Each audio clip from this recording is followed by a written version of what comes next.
Приятели, ето, сега ще ви покажа какво е на терасата. Тук има някакви сакси, баба.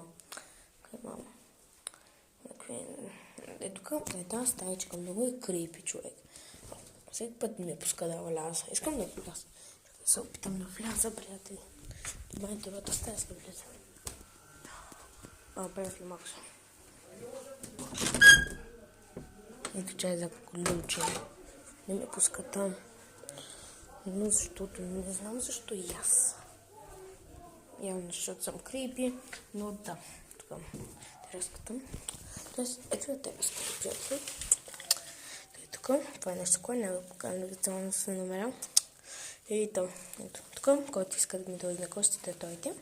В село Раднево и да, на 115 км от Стара Загора. Това без и да още ми е разговор. 3, 2, 1, край.